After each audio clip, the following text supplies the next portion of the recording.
call this meeting to order. That's all what it is. This is the agenda for the meeting tonight is for the Connersville Economic Development Commission. First order of First order of business business. is election of officers. Discuss. I don't think so. I got put in the middle. I think Patty would be good. Okay. Okay. Do we have a president and vice president? Is that what you do? I think that's what you do. Probably president, vice president, for a secretary.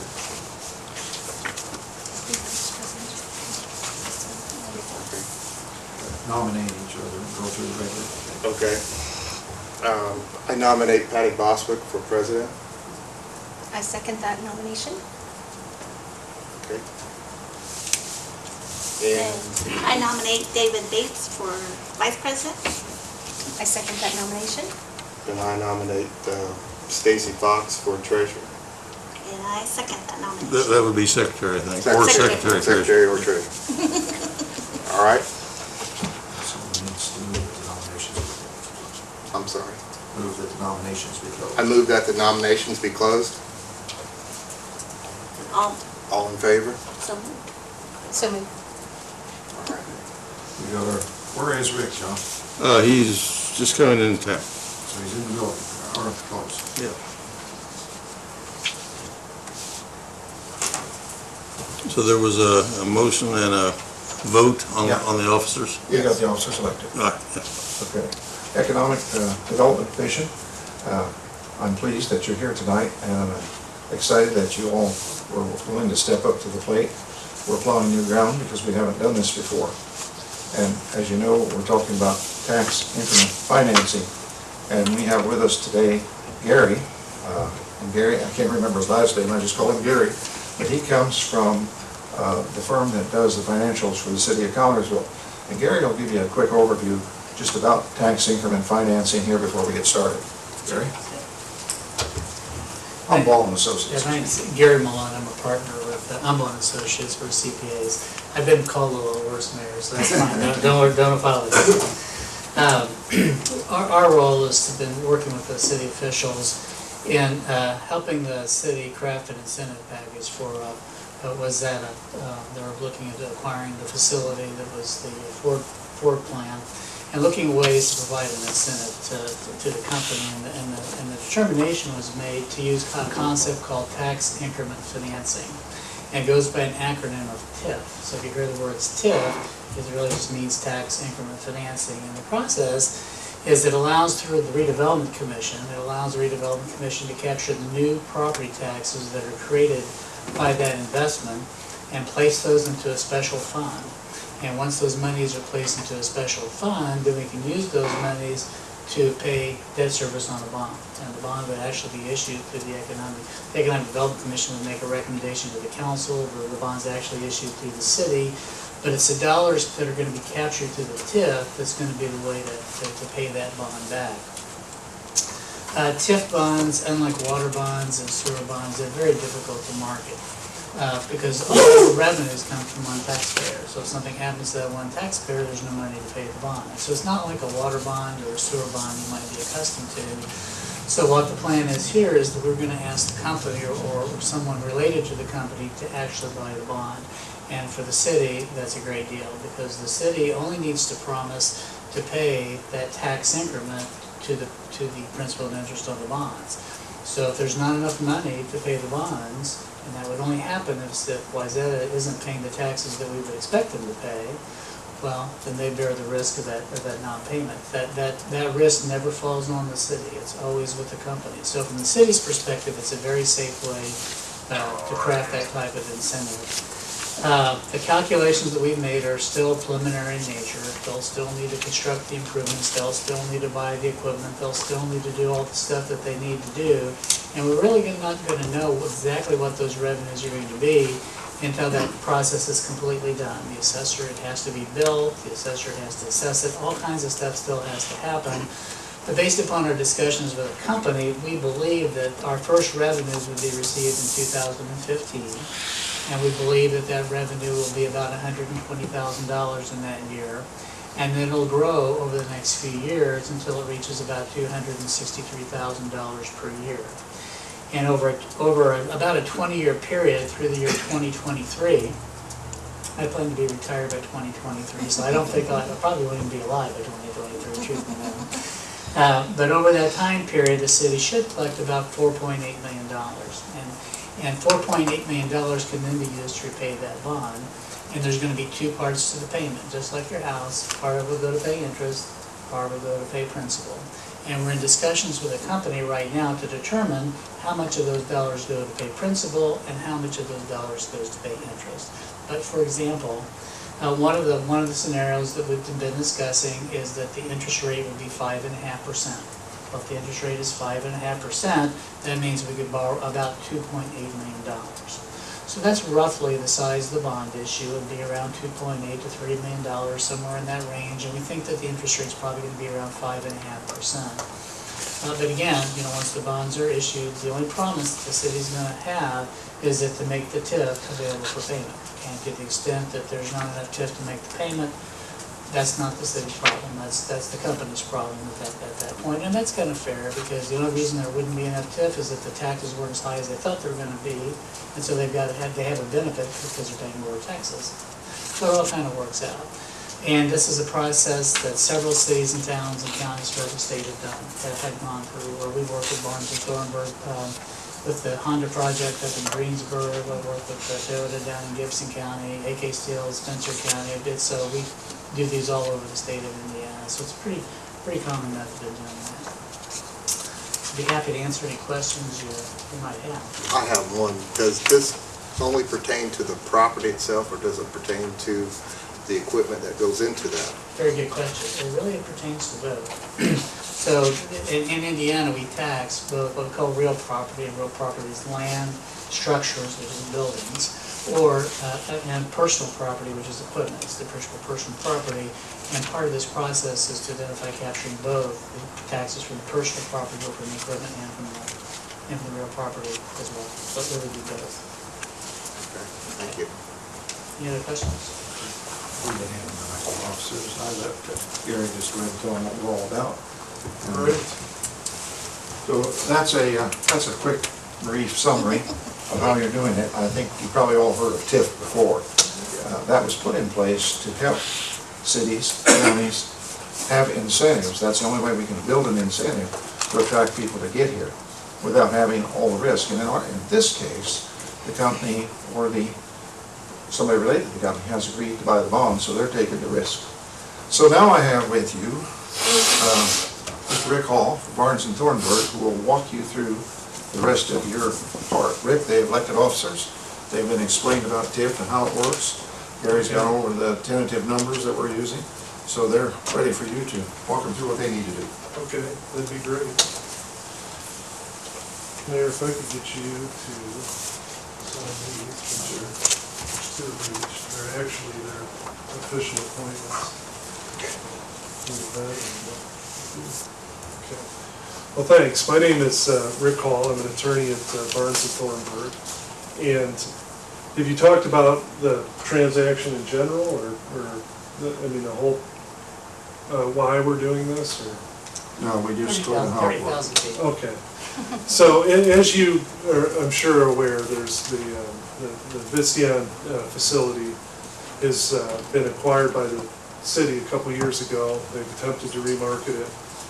Did so through Carbon Motors, and that fell through. And now the city has title to that facility through extensive negotiations and the effort of the mayor and John Baker and others.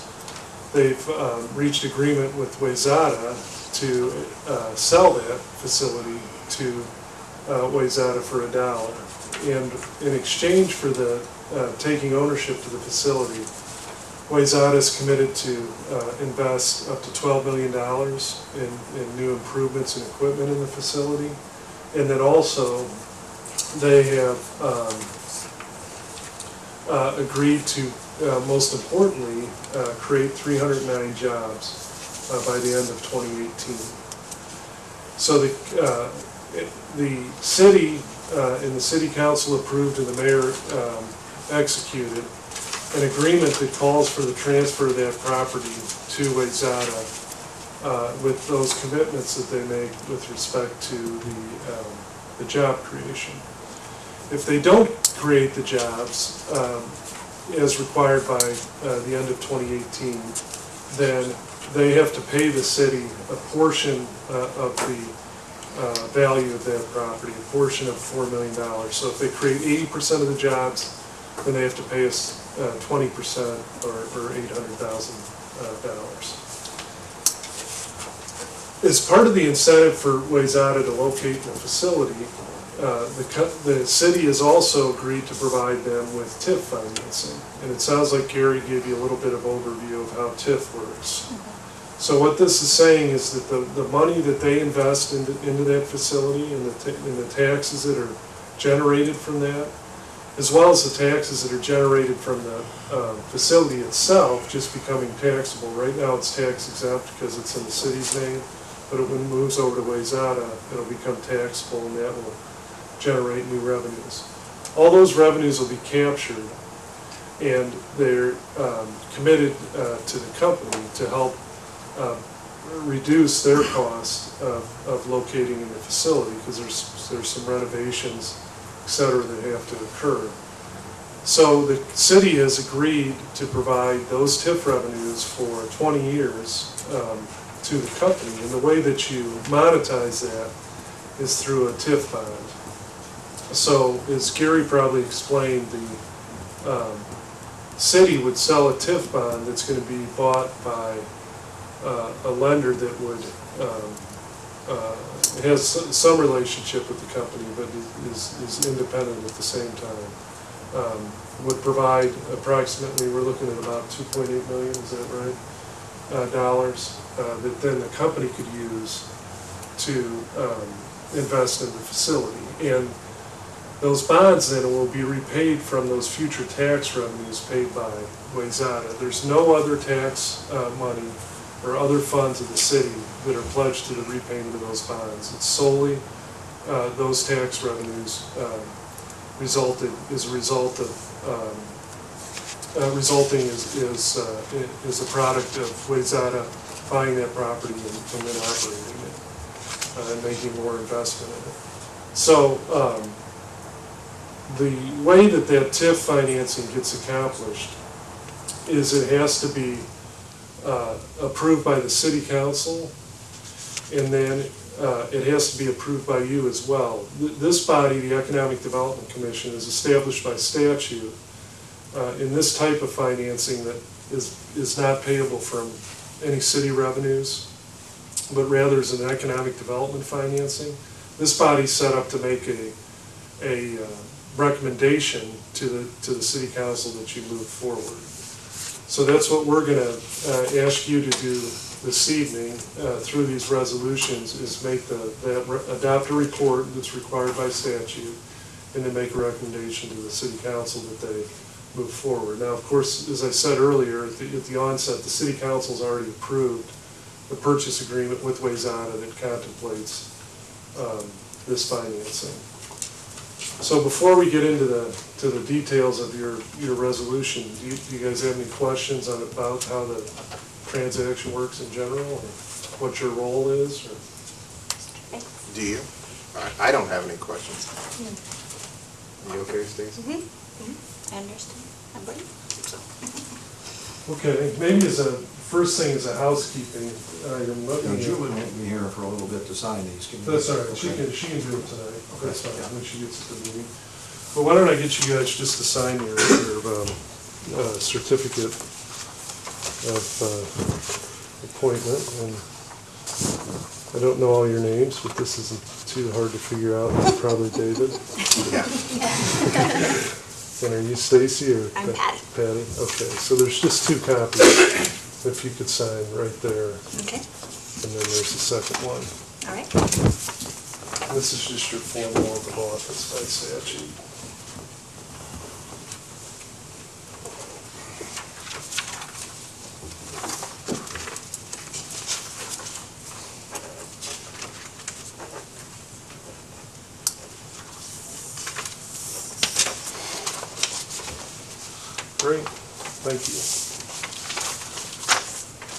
So, David, are you the president since you're in the middle? or- Actually, Patty is. We voted on officers after we sat down, so. Should we switch? So you got here late? No, you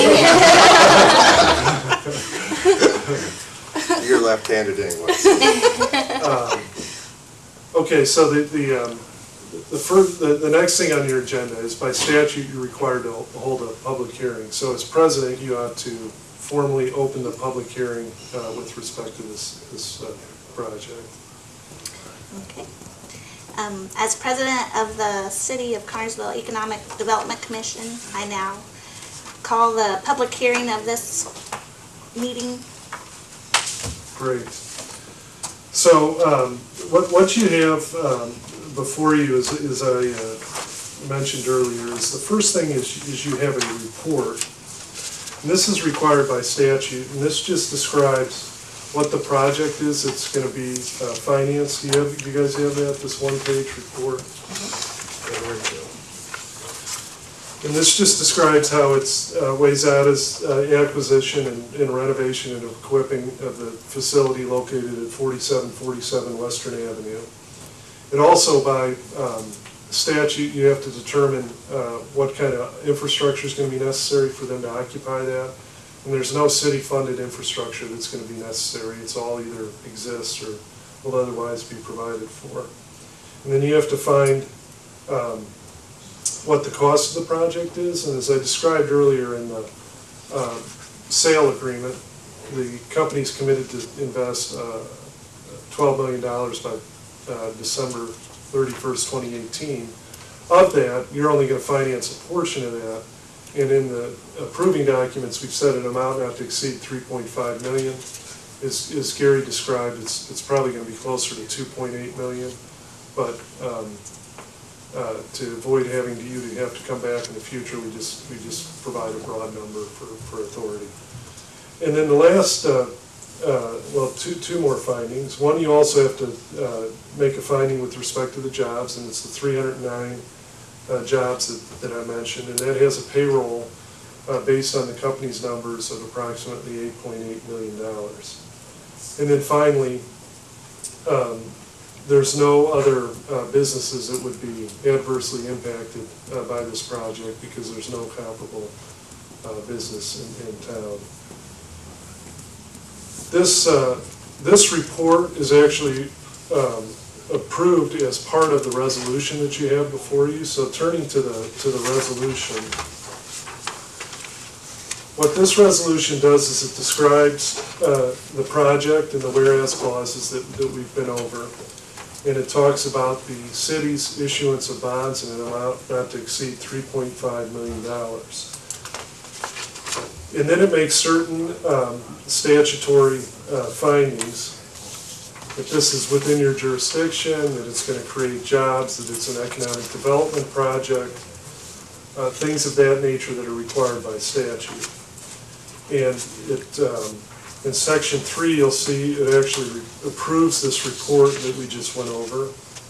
In section 4 and 5, authorize the issuance of the bonds in an amount not to exceed $3.5 million.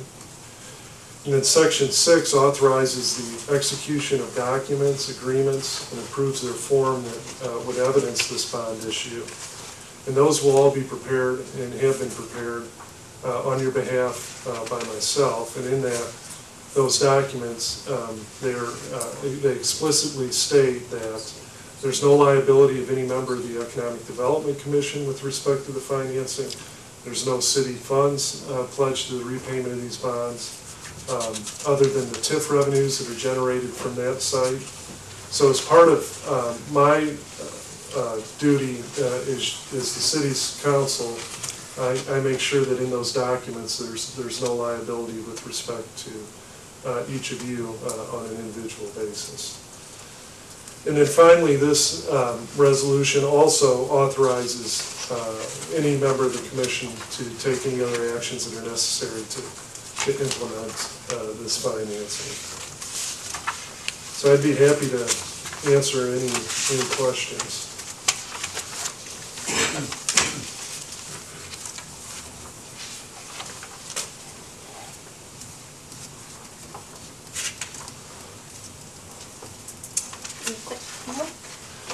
If there are none yet, to solicit whether there's any other comment from the public, since this is a public hearing.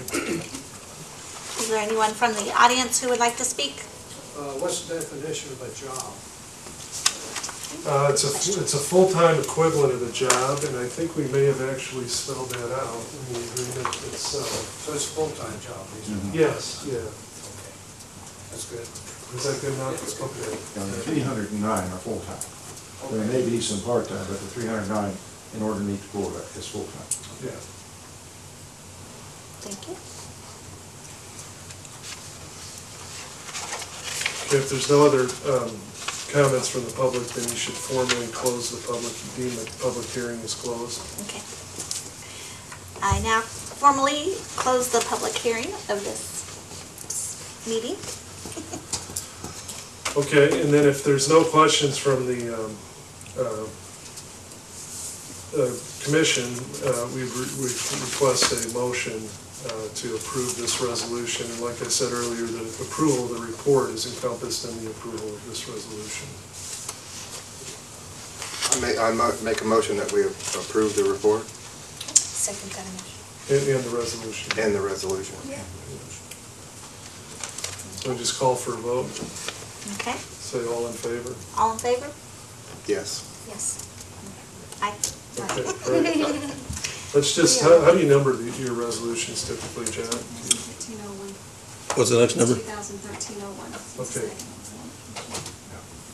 Yep. 2013. Okay, that's all we had for you this evening, so, I'd like to speak to them before you adjourn. yeah, sure. Number one, I'd like to speak to each one of you, thanking you for helping us with this. I know in the future, as we go down the road, you're going to say, I had a part of that. And when we asked you to step up and take part, you willingly said so. And I know we've been working with this for months. And to come in here in 20 minutes, get a grasp of everything that's going on with these two experts, it's difficult. But I really do, and I know the citizens of Connersville and the City Council and the Board of Works appreciate that you stepped up and willing to do this. And I think as you go down the road, you'll be proud of your community. So with that, I think you're ready to call for an adjournment. Yes. You can ask for a motion to adjourn. I ask for a motion to adjourn. I second that motion. Are you? I make the motion that we adjourn. You have to vote on it. So all Yeah, you have to call for a vote. Okay. All those in favor of adjourning, please reply by stating aye. Aye. Aye. Okay. You can slam the gavel. I now. Do I have to say anything or just do it? Yeah, just say meeting adjourned. Meeting adjourned. There you go. Call to order the City of Connersville Redevelopment Commission. All are present. We need to, if you received your packet in advance, to approve the minutes from our previous meeting. If there are no objections. So moved. Second? Second. All in favor, say aye. Aye. Opposed, likewise. The purpose of our meeting tonight is public hearing regarding the resolution making certain amendments and declaratory resolutions and economic development plan for Wayzata Economic Development District. And we have two resolutions that we need to consider. First one is certain amendments to the resolution and economic development plan. Rick, is there anything that we need to have from you on that, or is there any questions from the board for Rick after you read through these? It's Resolution 2013-04, which basically is changing the name of the area. That's right. It accomplishes a few things, as you know. At your prior meeting, you adopted a resolution that just amended the name of the economic development area and the allocation area to the Wayzata Economic Development Area. and TIF allocation area. It also then adopted a supplement to your plan, which provides for this project that we talked about. And then finally designates Wayzata as a taxpayer from which personal property taxes can be captured as TIF. After your approval at your last meeting, it then went to the Plan Commission, which approved it, and then it also went to the City Council for approval, and they also unanimously approved the amendment. So now it's back before you for public hearing and final consideration. Be happy to answer any questions. We have no one in the audience that wishes to speak for or against it.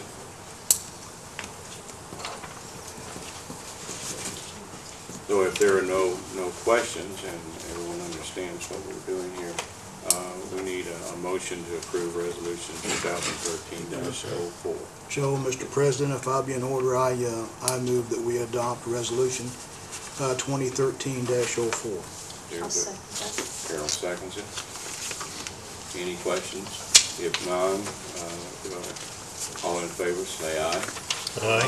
Opposed, likewise. And 2013-4 is adopted. Now we have resolution 2013-5, which is the resolution pledging certain tax increment revenues for the payment of the revenue bonds. Sure. So in the prior matter, the minutes should reflect that there was no comments, that the comments were solicited from the public and none were provided as part of the public hearing. On this matter, this is now pledges the TIF revenues from this area to the actual bonds that are going to be issued. As you recall, under the agreement between the city and Wayzata, the city has agreed to provide to the company the TIF revenues from its investment, as well as the TIF revenues that are generated by the facility becoming taxable, moving from the city's name to Wayzata's name, for the next 20 years. And the way that that's accomplished is through a bond issue. So the city will issue bonds in an amount not to exceed $3.5 million. Those bonds will be payable solely from TIF revenues. Because you are the body that is charged with TIF, this resolution formally pledges to the repayment of those bonds, the TIF revenues from that area. So also working on this financing has been Gary Malone from Umbaugh, who's here this evening. So let me introduce Gary just to share a few words about TIF and how this would work with the financing. Yeah, thanks, Rick. Again, my name is Gary Malone. I'm a CPA and a partner with Umbaugh and Associates. As Rick mentioned, these bonds will be payable solely from the tax increment. That's the new real and personal property taxes that are going to be paid by the company. The only obligation of the city is to make available those TIF revenues. No other tax dollars, no other funds of the city will ever be spent or pledged to the payment of these bonds. This is all there is. In discussions with the company, we've made some estimates of what we think that tax increment might be. Now, the truth of the matter is we're really not going to know until they complete all that they're going to complete, that they buy all the equipment that they're going to buy, until they install everything, and all that is assessed. So it's going to be a while before we really know what those actual numbers are, and they're likely going to be different than what we're projecting. But at this point, we have made some projections, and based upon those projections, we believe that we would start seeing revenues in 2015 in the neighborhood of about $120,000, and then those revenues would grow to about $260,000, and that over about a 20-year period, that's going to provide about $4.8 million of revenues with which to repay bonds. And we've been in discussions with the company and the company's lawyers, and we're thinking that they're thinking of a bond issue of about $2.8 million. So if we have $4.8 million in revenue, and we have a 5.5% interest rate, we can only borrow $2.8 million because the rest of it has to go to pay interest on those bonds. If something should ever happen and those revenues are not sufficient, then it's not up to the city to make up the shortfall. Those payments will simply not be made. Then at a future point in time, if there is revenues available, then great, you can get caught up at that later point in time. But if that day never comes, you still have no more obligation to make any additional payments. So it's just a $2.8 million bond, the 5.5% interest, and it's just a TIF that's going to be generated over that 20-year period. Any questions on? Everybody okay? Just one other thing I wanted to point out in the resolution, in terms of the TIF pledge, that in the TIF, the money that's pledged to the bonds, before that money goes to the bonds, there is up to $5,000 that's withheld that the commission can use to pay administrative expenses. So as you move forward with this and collecting the TIF, et cetera, that gives you a little money to get professional assistance from UNBAW to make sure that it's done appropriately, and your commission has money to take care of that. That's what's stated in section 1 here. That's correct. Now, does that go through Julie, or does that go through the other commission? That would be approved by you because it's TIF revenue. Okay.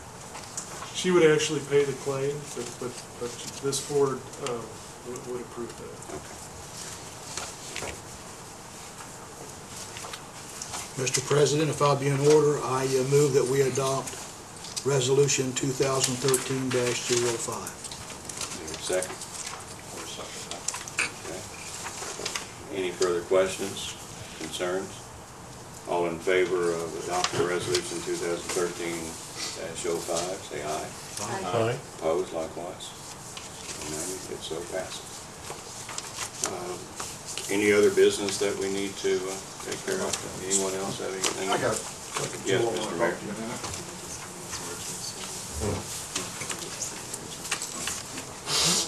Again, on behalf of the city, I am really pleased that you fine people have stepped up to do this, to give of your time and make this happen. Down the road, I think you're going to be very proud when you drive by that place and say it once was kind of in shambles, and now it's waking up and coming alive. Secondly, you're going to get criticized on the street because you're using tax money. You need to be able to understand and be able to tell people that you're not. This TIF, tax increment financing, was put forth by the state legislature several years ago. Many communities use it. It's a way of having an incentive to entice people to come to your community and to redevelop. That's why you're called the Redevelopment Commission. So you need to have that clear in your mind, because I can tell you, over the next couple of years, you're going to be criticized. Well, did you? That tax revenue? Yeah, the county treasurer's not going to get that tax revenue. It's going to be to pay those bonds. But without those bonds, they couldn't refurbish that building at that area. So I'm just so pleased that you accept this, that you've come down here, and on behalf of the city, I thank you. Thank you. Thank you, Mr. Mayor. If nothing else, I'll hear a motion to adjourn. I make a motion to adjourn the meeting. Second. Second. All in favor, aye. Aye. We are adjourned. Before we start our meeting tonight, we're going to have an invocation. The invocation is going to be given by a member of the clergy of Connersville. We invite anybody that would like to do an invocation to call my office, and we'll set it up so you can do it. Whether or not you participate in the invocation has no bearing on the business that you've come here tonight to do, and feel free if you don't want to participate. You absolutely don't have to. We ask each week that if somebody would like to come, they're certainly welcome, all religions, creeds, whatever might want to be here. So with that, we're also going to stand and we're going to do the pledge. So tonight we're going to stand and Councilman Tom Creech will lead us. I pledge allegiance to the flag of the United States of America and to the republic for which it stands, one nation, under God, indivisible, with liberty and justice for all. If you remain standing. Tonight I'm going to introduce to you Ben Dilworth, and Ben is with the United Methodist Church at Elkhorn. And Ben, if you'll come to the podium. We do have a special request today. Mike Bishop, our Board of Works member, had surgery today, and we'd like for you to include him. Of course. Thank you. All right. If you'll join me praying as you're willing.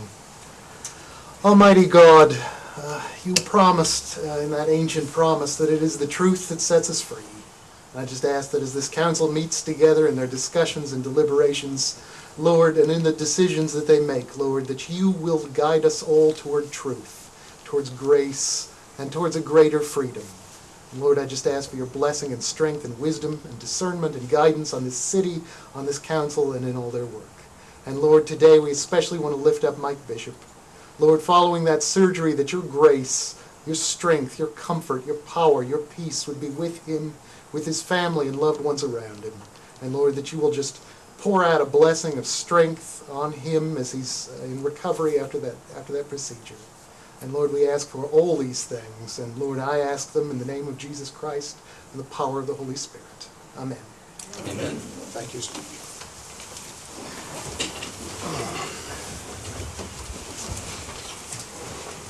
First order of business will be pull out your cell phone and check to be sure you got it on silent. We'll officially call the city council to order. Roll call, please. Councilwoman Rish. Present. Councilman Weber. Present. Councilman Shomel. Present. Councilman Nabi. Present. Councilwoman Montgomery. Present. Councilman Creech. Present. Councilwoman Stevens. Present. All seven are present. Let the record show that we have a full council and we are ready to do business. We're going to deviate from the agenda a little bit tonight because we got some guests that need to go back to Indianapolis.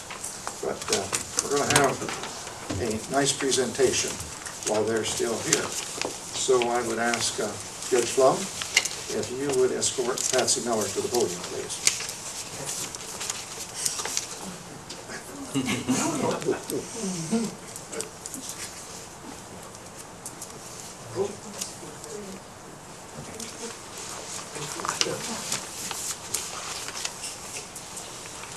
This is unofficial, Patsy. You don't need to be afraid. Very unofficial. And you can't blame me for all this because some of your friends cooked some of this up too. Your friends, okay? Patsy Miller has been a great citizen and is a great citizen of the city of Connersville. Through her wisdom, she has brought our community center to this town. It's been there now for 10 years. She also has been active in getting the gardens up there and many other things in the city of Connersville. She's worked in her church, St. Gabriel, and things are going over there just great. And she has willingly give of her time and her money and her presence to the city of Connersville. We had the elders luncheon at the bicentennial, and she wasn't able to come that day, but we sent a bicentennial pin home, and I understand you lost it. Well, What was it down in my pocket? guess what?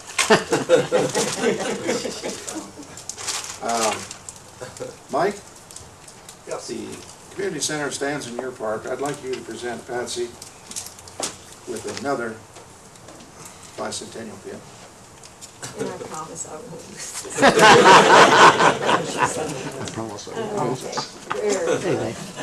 But we're not done with you yet. We, this council and this community wants to say thank you for all that you've done. And one of the ways that we're allowed to do it is by presenting you with a key to the city.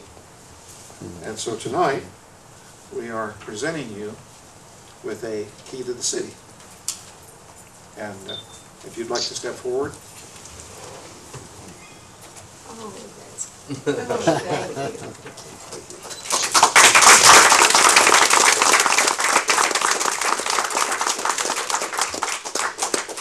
I'll have to take care of my friends.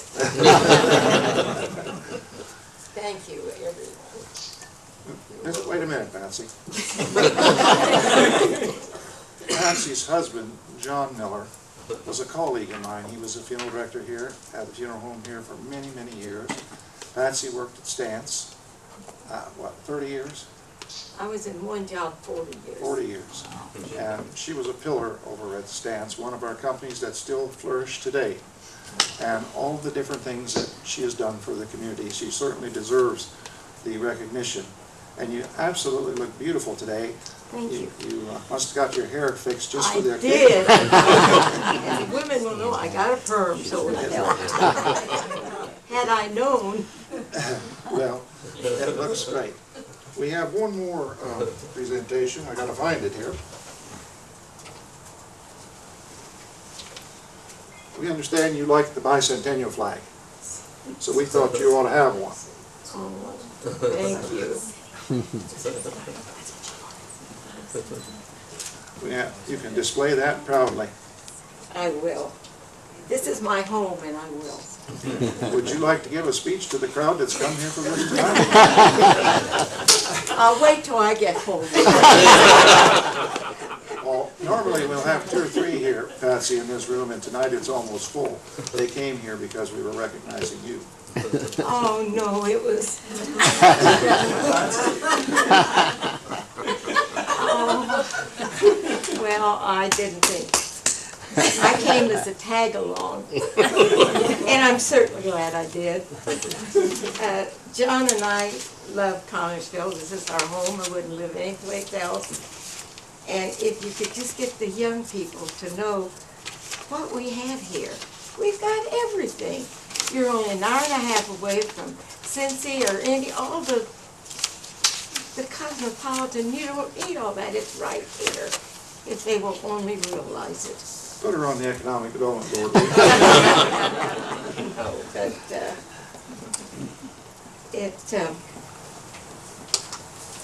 it's a pleasure to live in Connersville. And everybody is doing a tremendous job, and I thank you. I thank you. Thank you for coming.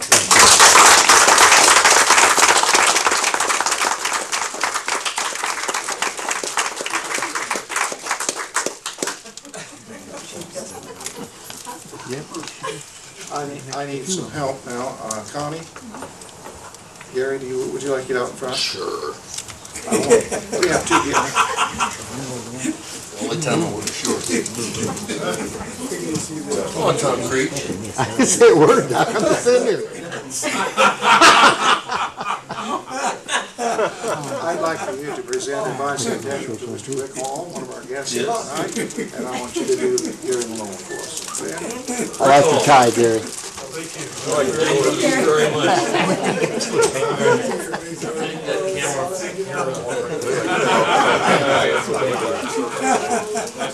Yeah, thank you very much. Yeah. Somebody needs to get a picture of that. I know. I'm taking Rick first. Thank you.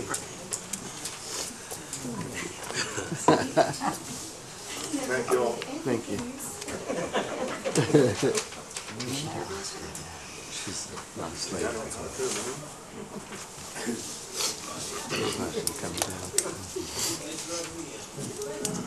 Well, it's always fun and enjoyable when you can honor somebody in your own community and somebody that has struggled and worked as hard as she has over the years to make Connersville better. So tonight, we're going to continue to make Connersville better. We have Rick Hall and Gary Malone. Gary's with Umball & Associates. Rick is with Barnes & Thornburg. They've been working desperately, very hard, working to get this Lizada agreement with the TIF and transfer the property, and we keep moving forward. And tonight, I think we'll be done after we've done our part here. We just wait then for the property to be transferred. I can assure you they're working out there and things are moving. Tim was in town 2 days last week, and I spent a lot of time with him, and things are moving forward.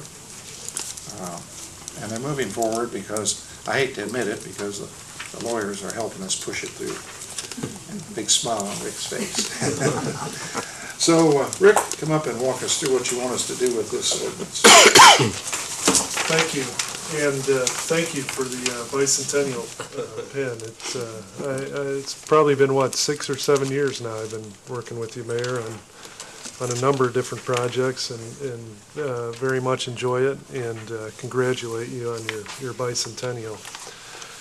On to more mundane legal documents, but on a very exciting topic of the redevelopment of the Visteon site. As you know, back earlier this summer in May, I think it was, the council approved, May or June, the council approved, and the mayor executed an agreement to sell the facility to Wayzata.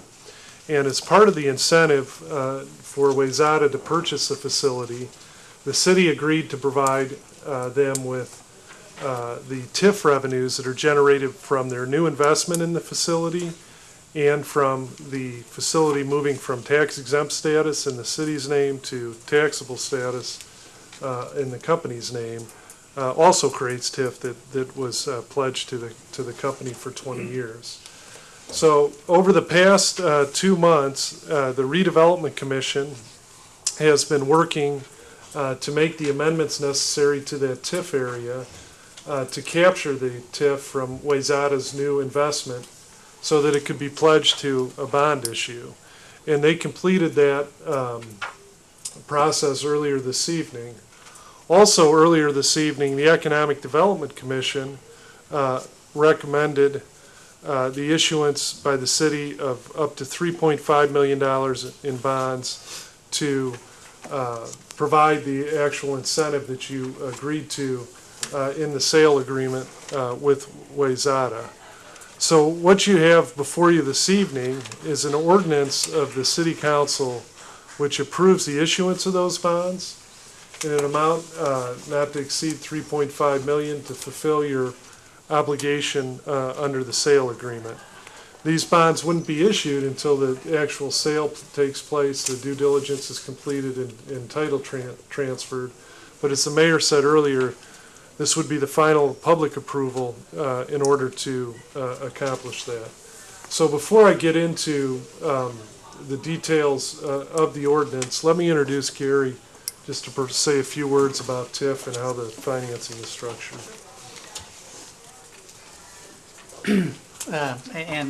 Likewise, thank you very much for the pen. I really appreciate it and enjoy working with the city of Connersville. My exposure to the city of Connersville has been through one of my partners, John Seaver, who's from Connersville. So I'm glad to meet you finally. So, we've had some discussions in the past, but remember TIF is an acronym. It stands for Tax Increment Financing. So the way this would work, the Redevelopment Commission would be empowered to capture the new real and personal property taxes from the project over about a 20-year period. We believe that we'd start seeing those revenues in about 2015, and through 2033, we would expect those revenues to be about $4.8 million, and that $4.8 million is what the city would be pledging to repay the bond. We've been in discussions with the company, so if we know we have $4.8 million worth of money, TIF revenues, it has to go to pay both principal and interest. So we've been in discussions with a company with about a 5.5% interest rates, which means we could borrow about $2.8 million. So the way this would work, Redevelopment Commission would collect the TIF revenues and make that available to make the bond payments. The bonds would be purchased by the company or someone affiliated with the company. The only promise to pay from the city is just from the TIF revenue, from no other sources. So we're not taking tax dollars away. We're not taking tax dollars away from the schools or anyone else. These are the new taxes that are being collected, and this is the only promise. So in the event that there's a shortfall in revenue, the city doesn't write a check from anyplace else. It's the company that bears that risk at that point in time. This is a technique that's been used all over the state of Indiana. It's used for many, many projects just like this, and it's a safe way to do it. It's a good way to protect the city and provide the incentives necessary for companies to make investments. So I'm happy to answer any questions you might have about TIF. So the city's not getting anything now from that, and they haven't for several years since this deal closed, right? That's a very good point. Right now, the city owns the property, so you're receiving no taxes at all. And the theory behind TIF is that it builds tax base over time. So over the next 20 years, the benefit will be from jobs and other benefits. But after that incentive is paid, then all that assessed value then flows back into the tax base, and it'll go to lower taxes, lower property taxes for the most part. Thanks. What if, for some unforeseen circumstances, the company was no longer in business after 20 years? What happens then? If the company is no longer in business, if there's anything there that's, and if anybody owns it, anybody else owns it, there would still be taxes paid on that at that point in time. Would the company then still get the money that was No. paid? Okay. It would just be for that 20-year period. Mhm. Okay. Any other questions? Sounds like a good deal to me. Very good. It's a way of us providing employment for our people. And as I told the Economic Development Commission this evening, the state has allowed us this incentive, and we could not do this on our own. We don't have the $3.5 million to put into this, but we can make this happen. And as Fran says, without hurting us at all, because we weren't getting anything anyway. Now we're going to have all the different taxes that come off of the employment out there. And we're going to have them spending lots of money in Connersville because they have pledged to us they're going to try to buy everything they can here and try to use as many people in that they can here. So it's a win-win for us. I will remind you, as I did the Economic Development Commission, when you go on the street, a lot of people don't understand tax increment financing. And so you need to be prepared when they tell you, well, you're using our tax money again, hurting our schools, like Gary said. No, we're not, because there was no income there at all. And really, the people that buy the bonds are taking the risk. They're getting an interest, but they're taking the risk because they have to pay the bonds back. So I hope you guys are prepared, because I know what happens. We've done this before, and people don't quite understand how it works. So I hope each one of you now, as we've moved through all these steps, understand how it actually works. We use the taxes that would have been going to the county, had it, the company just moved in here and took, but it's in shambles up there, and they're going to redevelop it. That's why we have the redevelopment commission, and they're going to redevelop it 12 million plus. And then it's going to be valuable. And I've always said, in a city, we can't count on 2 years, 5 years, 4 years. You've got to look way down the road. We're 200 years old. Look down the road 50 years, and you'll see where this really makes a point. I'm sorry, Rick, but I want them to understand so we don't get criticized. No, absolutely. And as you recall, in the negotiation of the sale of the building, the provision of this TIF incentive was critical in terms of getting the company to commit to the site and redeveloping the building. So I'd be happy to take you through the ordinance specifically, unless there's any other general questions you'd like me to answer. Okay, this ordinance before you approves the issuance of the bonds in an amount not to exceed $3.5 million. That's the maximum amount of the bonds. What the actual principal amount will be is driven by the TIF revenue projections as well as the interest rate. So the interest rate is still being negotiated with the purchaser. So I think the way that it likely will come out is Gary is estimating about a little under $3 million in bonds. This just provides an outside parameter. From the city's perspective, the important point is the TIF for 20 years is what's going to repay those bonds. The ordinance then also approves financing agreements that are necessary in order to issue the bonds, and makes certain findings that are required by statute in order to issue the bonds under the statute that we're operating. And if you look in section 4, this sets forth certain parameters of the bonds, including the maximum amount of $3.5 million, that they mature not later than 21 years after their date of issuance, that the interest rate doesn't exceed 7.2%, etc. And then of critical importance to everyone in this room, in section 4B, you can see this ordinance states, and this same statement is riddled throughout the financing documents themselves, that the bonds and the interest thereon do not and shall never constitute an indebtedness or charge against the general credit or taxing power of the city, but are special and limited obligations of the cities payable solely from the revenues and other amounts derived under the financing agreements. And in other words, those financing agreements provide that they're payable solely from the TIF revenues. So there's no other tax dollars or funds of the city that are pledged. As Gary described, in the event the TIF revenues are not sufficient, it's the bondholders that take that risk, and they would be left holding the bag, so to speak, and no city money would have to be forwarded to make them whole.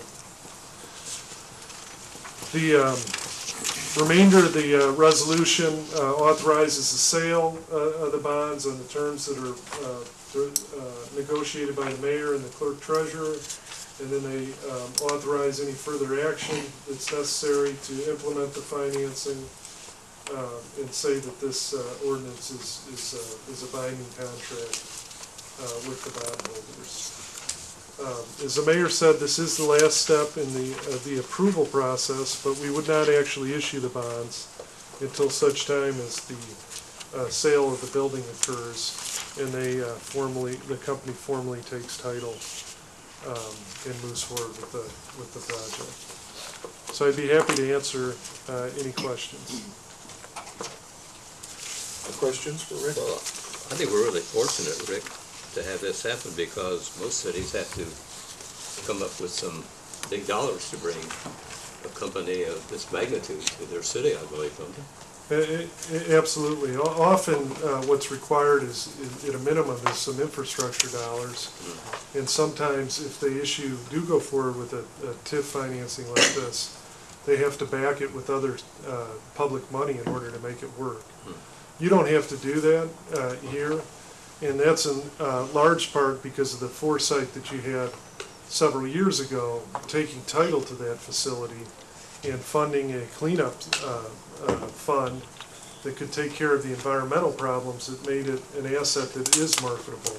I mean, without those actions years ago, the plant would have deteriorated. Yes. And this would not be possible. Any other questions for Rick? Do we know a timetable when the company will be taking possession of the building? I know we were on a clock for 90 days. I don't know if they're going to move forward with that. We actually have an agreement with them that they are actually using the building now. We allowed them to come in.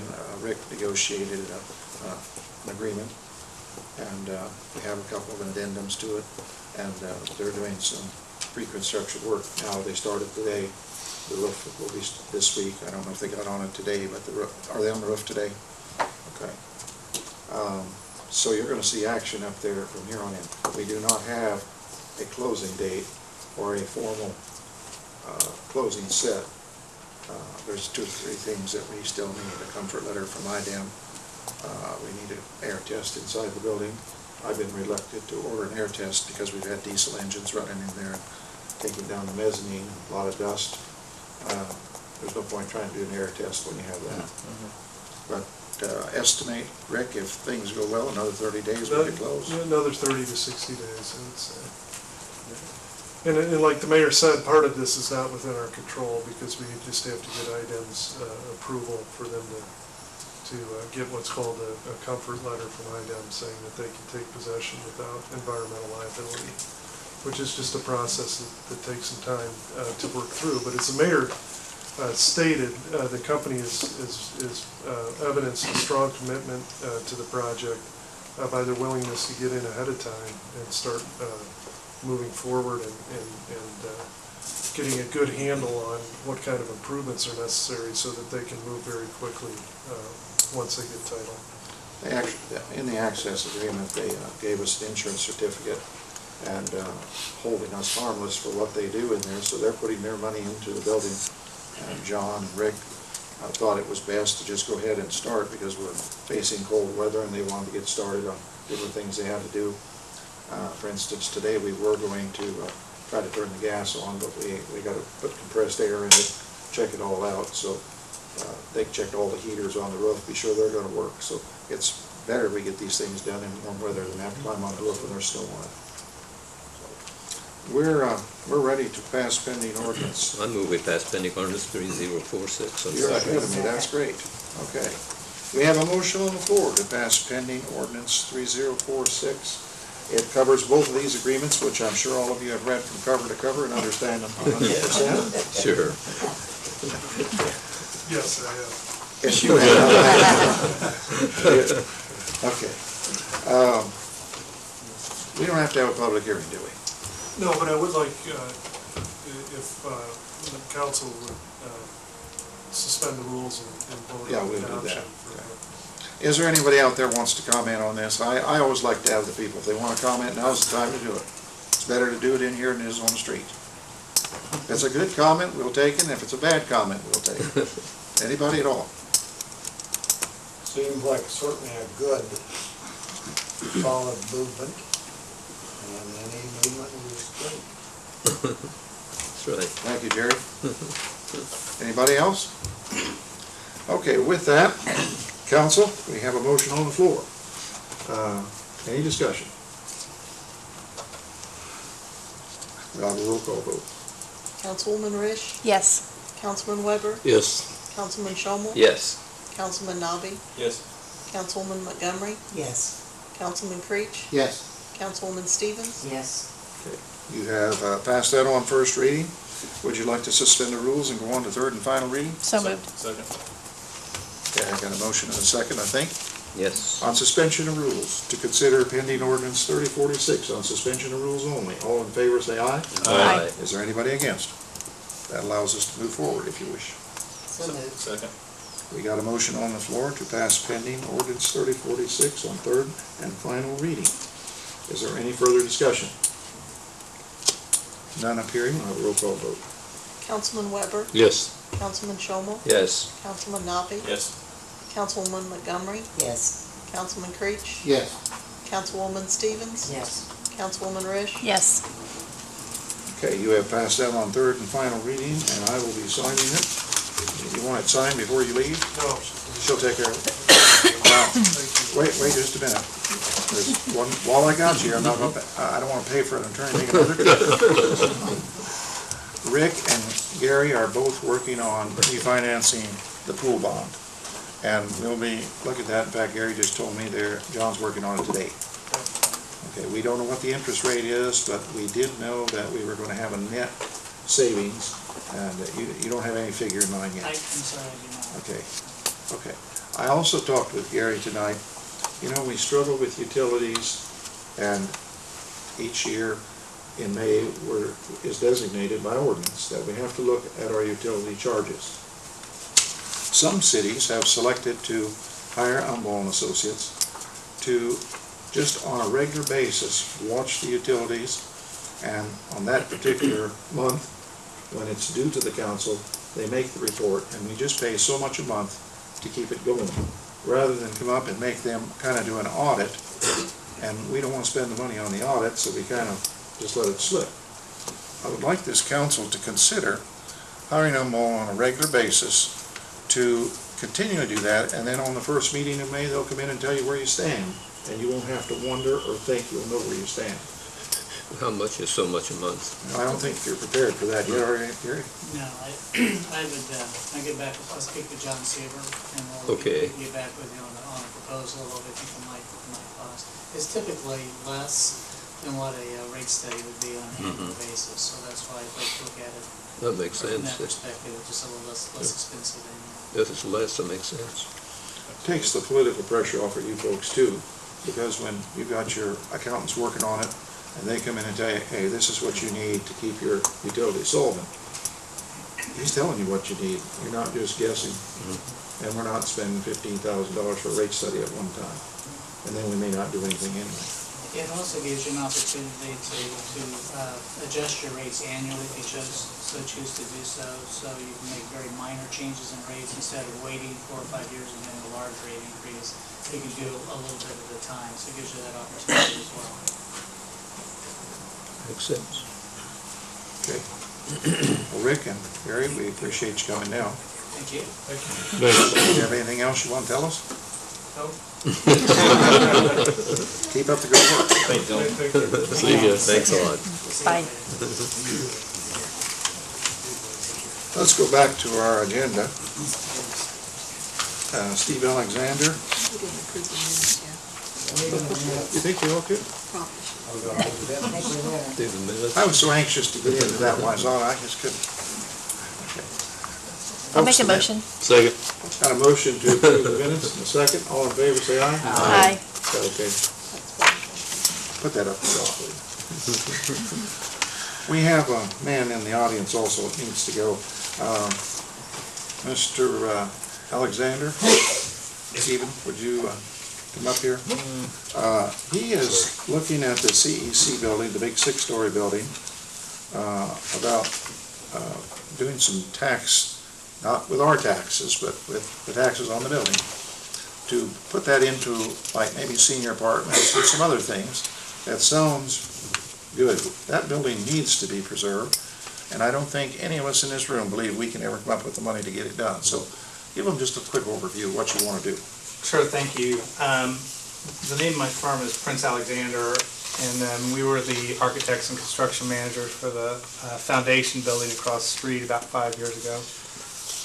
Maybe it was longer than that. 6 years? I lost track. Yeah, I guess it was. But at the time, we were working with the fire department on trying to come up with solutions back then for the fire department. And we do a lot of work around the state with municipalities, but also private sector development. I want to clarify the word tax. The project financing that we're working on is called Section 42 tax credits. It really doesn't have anything to do with property taxes or city taxes. It's not affected at the city level.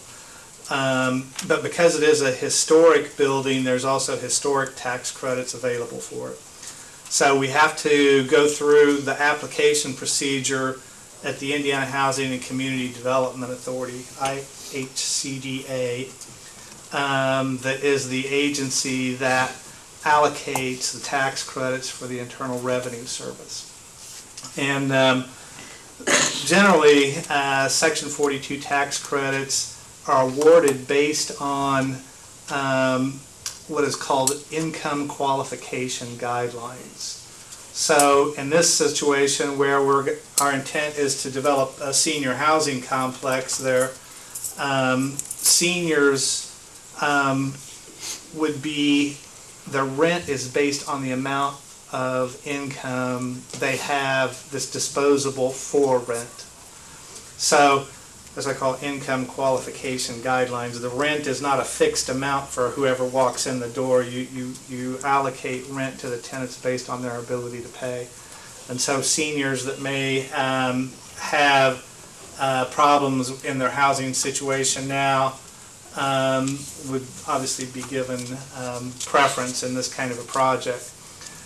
That is not to say that it's a low-income housing project, because a portion of the units will also be market rate.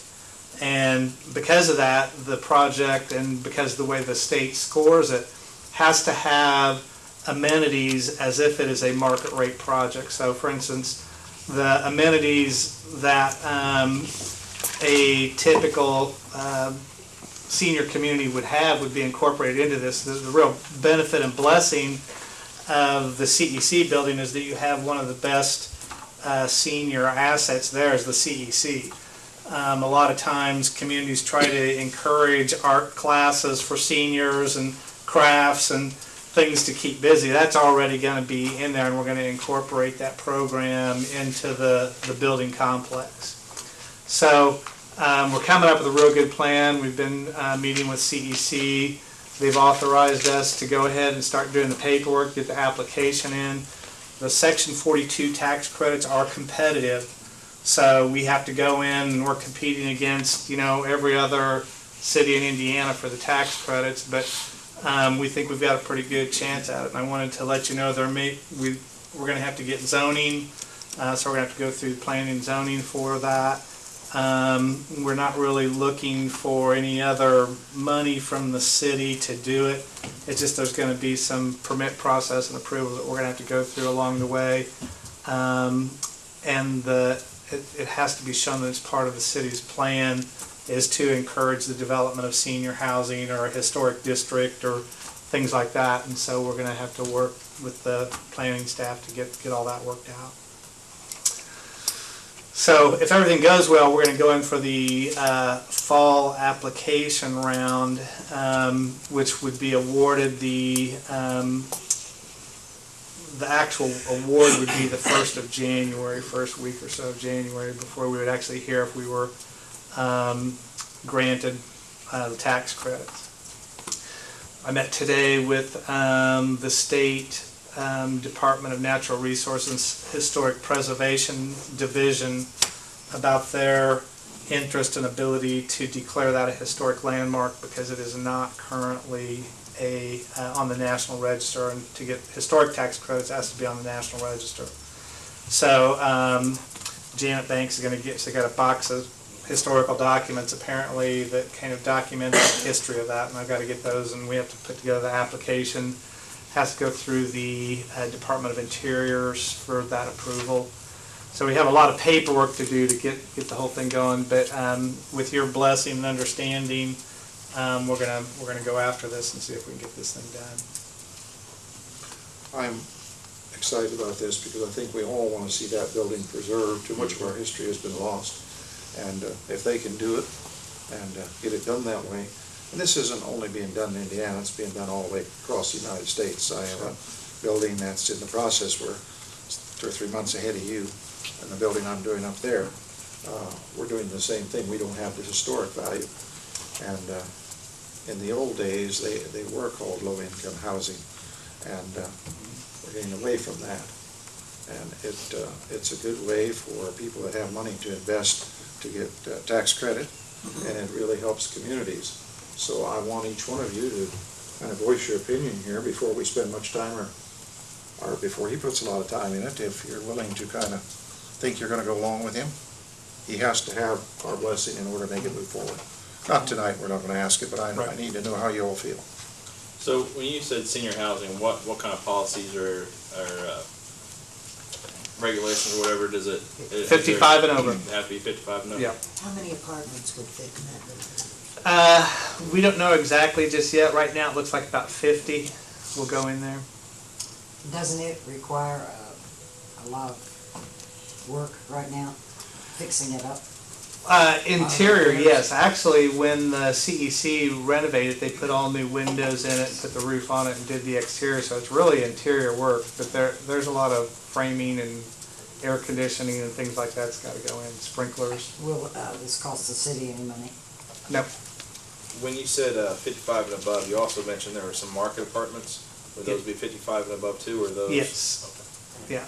The under the fair housing laws, there's very definitive requirements, applicant scrutiny, and when you make the declaration that it's for seniors, and you say it's 55 and over, there's a whole sort of cascade of technicalities that go along with that for compliance. But the focus is on, I hate to use the word seniors because I'm 56, so, you know, it hurts, but it's a fact. And If you're bragging, I don't want to hear it. The percentage of people over 55 is growing every day. Every day, every day. You're a child. Yeah. So we're really enthused about it. You know, I really like Connorsville. We've been real active, you know, over the years in helping the foundation on a variety of things, and so it's an opportunity for us to try to help with another project and bring some of the investors to town and help kind of change the image of that side of town and maybe open up a new gateway and connection to the downtown and sort of a new perspective on how to make things happen. I've heard from the left wing. How about the right wing? Sounds great to me. Graham? Have you completed any projects comparable to this? Several. Have you? Yes. Tell them about your project up the clock. That's not the same kind, but it's No, I know, but- yeah, Bern, Indiana.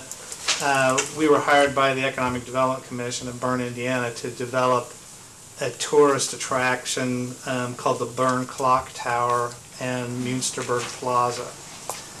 And it really took about 4 years from beginning to end to do this feature, but They wanted to build a clock tower 175 feet tall on the corner of the two intersecting highways in Bern and create a new event plaza.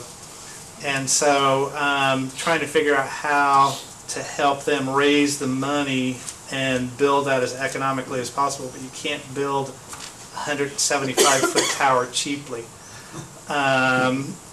Because, ironic, the first weekend it was done, after we set the very topmost piece on when tornadoes were going through there and it had 90-mile-an-hour winds, no damage. But similar projects, Park Hotel in Rockville, we've done, School 80 in Broad Ripple, Decatur. If you look at our website at reesealexander.com, you can see all of our apartment projects and a lot of historic renovations. In Decatur, Illinois, we did a school that we made into senior apartments. We've done several in Paoli and French Lick as part of their downtown revitalization. So we've got a lot of track record. We know how to get through all the regulatory requirements.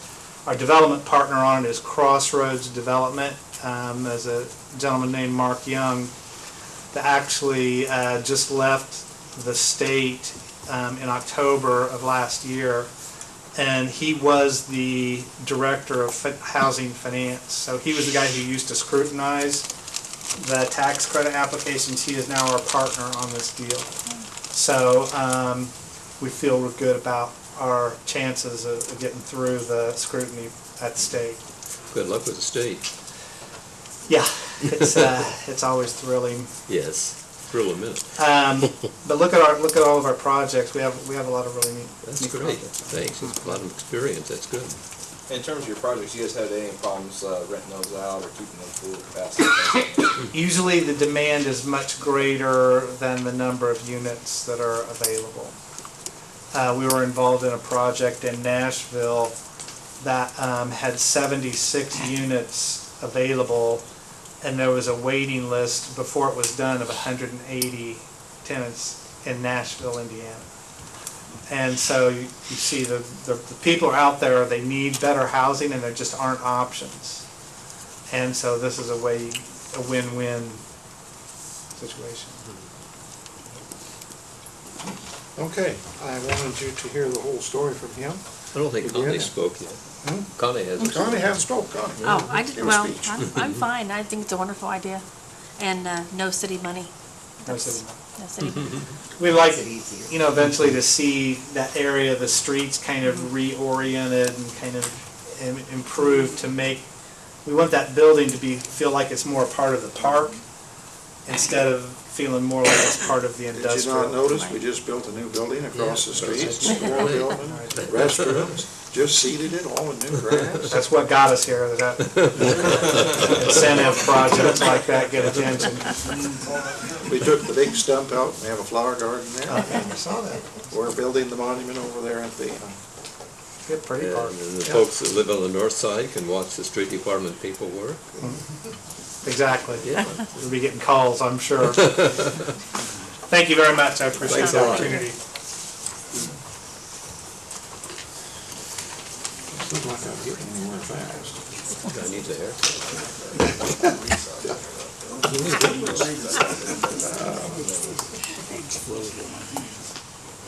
Resolution 2013-40, first aid. Actually, it's not first aid. It's what? Cemetery.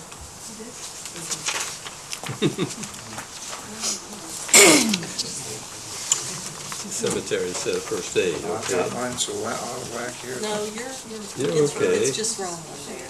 But if you look at the resolution in cemetery, Okay, it's really not a big deal. what's your pleasure? What's this from? It's from an accident, somebody hit something along the fence, and they had to pay restitution. Cemetery. City Mr. Mayor? cemetery. I move to accept resolution 2013-40. I'll second. Guess we should just look at it and say, thank God we got $353.10. Yeah, That's right. really. All in favor, say aye. Aye. Any opposed? Passed. Resolution 2013-41, final tax abate H&E cutter grinding, and we're gonna have a public hearing. As I said to you last week, or 2 weeks ago, H&E Machine is applying for this to, I got mine all messed up, but they're applying for this to buy a new lathe, and they are doing great guns up there. One of you toured up there in the last few weeks. Somebody toured it. You did you? David? No. Okay, somebody else, maybe someone on the Board of Works. But H&E Machine is growing. Zach Miller and J.D. Miller. Zach's the boy. That's the one that plays basketball. But we're open on a public hearing. Is there anybody like to speak about it? Anybody for it or against it? How many years is it for? 3 or 5? Or, it's length there. 5, isn't it? Is it 5 on machinery or? Yeah. His personal property at $168,250 is the value. He has steadily grown up there. He runs a nice operation. The place looks nice. I think it's a great deal. Anybody else in the public hearing? Let the record show that no comments from the public hearing. What was the years on that? 5, I believe. She didn't put it in there.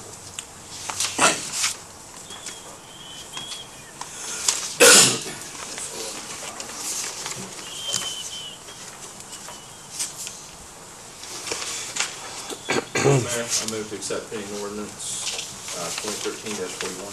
Second. Okay. Any further discussion?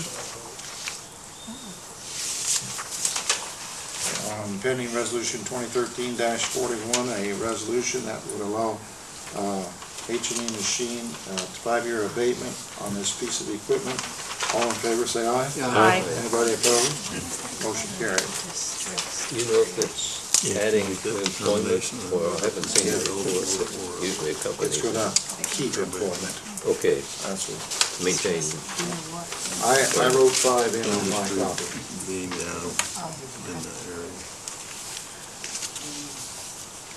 Resolution 2013-42, final tax abatement on residential public property.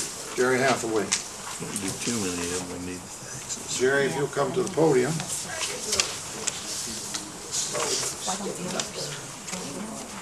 A lot of them have. Yeah, we've had probably 10 of these.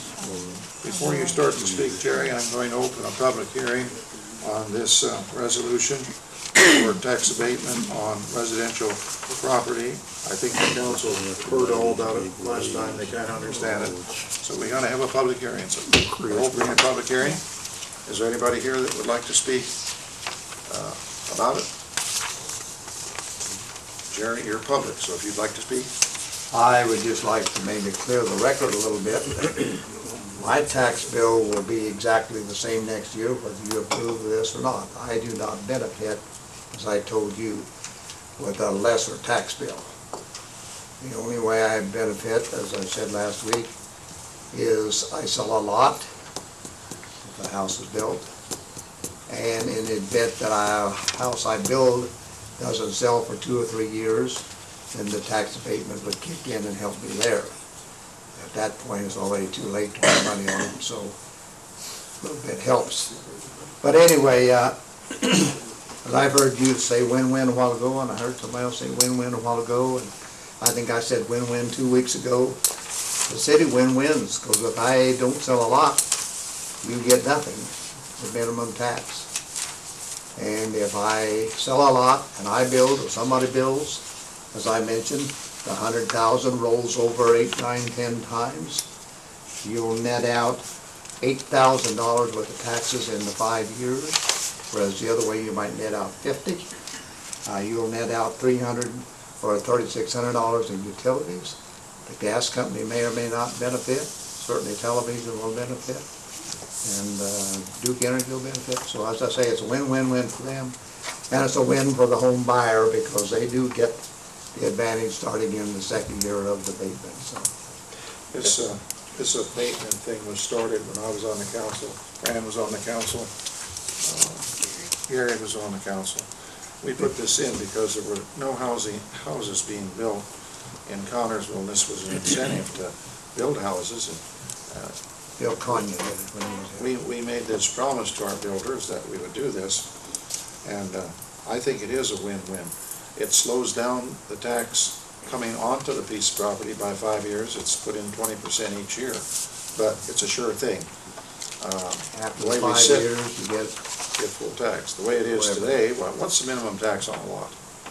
$12, might be $8, $10, $12, depends on the front footage, how they do it, so. How much average it out of 10 in our last call? Jerry, you sold some houses since we put this into effect, haven't you? Yes. Did this have a bearing on, I think everybody that bought was pleased to have it. okay? Did it have a positive influence? I really couldn't tell you. Mm-hmm. I messed up on one because I didn't realize the timeline had passed, but yes, I think they're happy to realize there is a little carrot out there beyond, you know, the interest rates. This is for 31 lots in the Tarkington I Heights just put them all subdivision.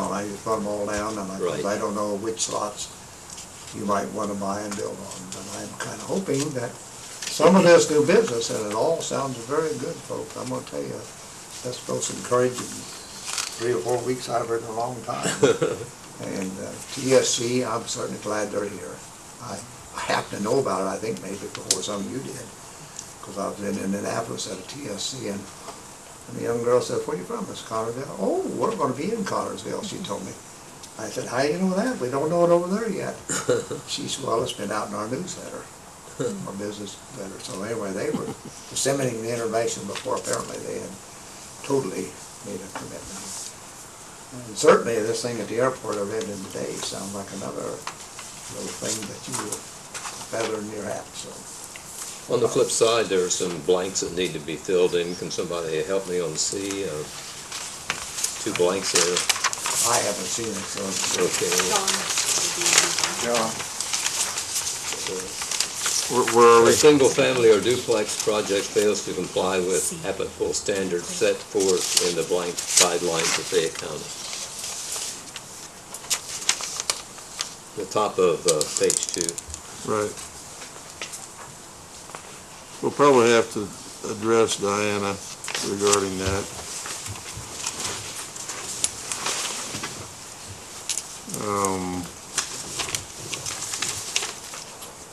And she's usually here and gets those completed, so I'm frankly unfamiliar with it, but I would suggest consulting with her. It's standard language in these. Right. It always is completed, and it's nothing that changes the intent or the Right. efficacy of the document, so I think it can be done as soon as she can lean to What it. about number 5? What goes in there? Do you have any idea? Let's look. What one did you ask about first? C? C, yes, the top.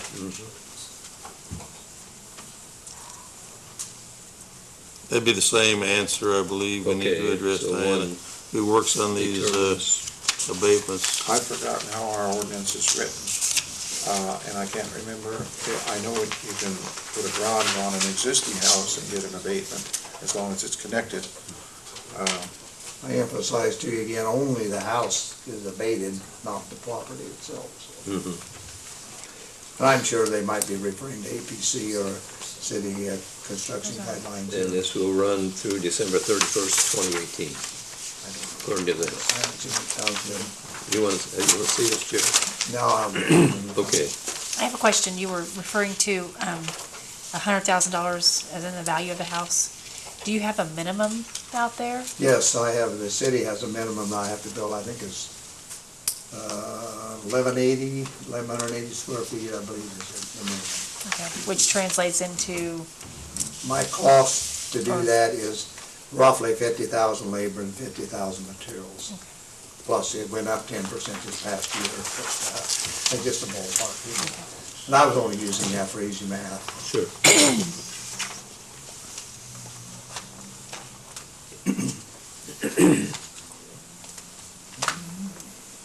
I think what that's saying, if I remember out of my big memory here, that if the duplex or the house does not comply with the guidelines of Fayette County, then it would not be eligible for the abatement.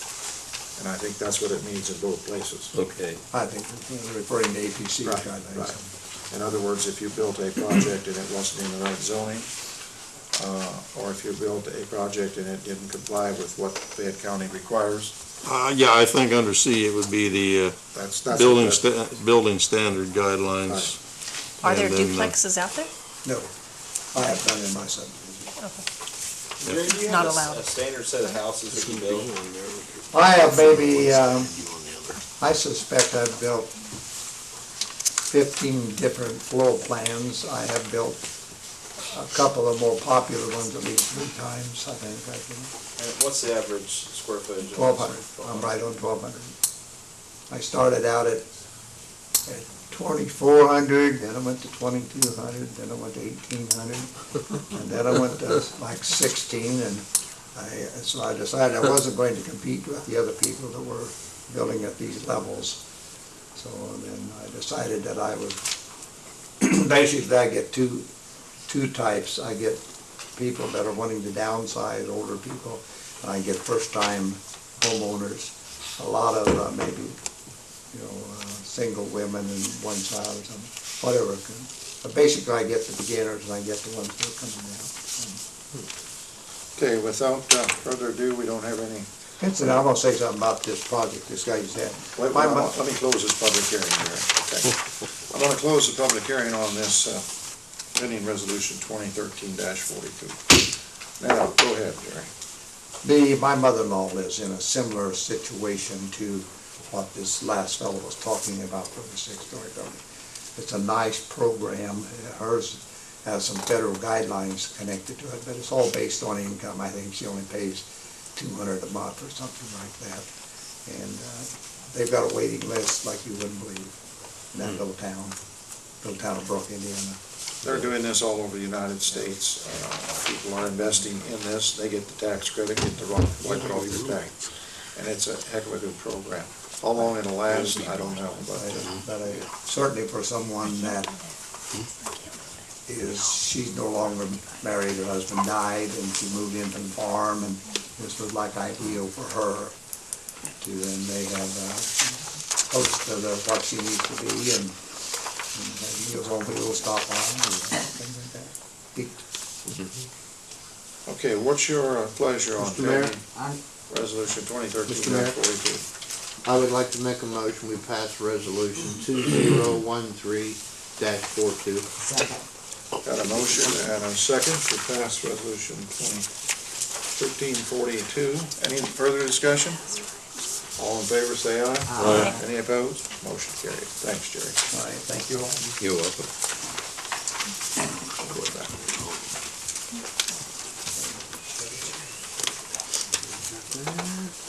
We need an additional appropriation for $6,000 in the first aid operator.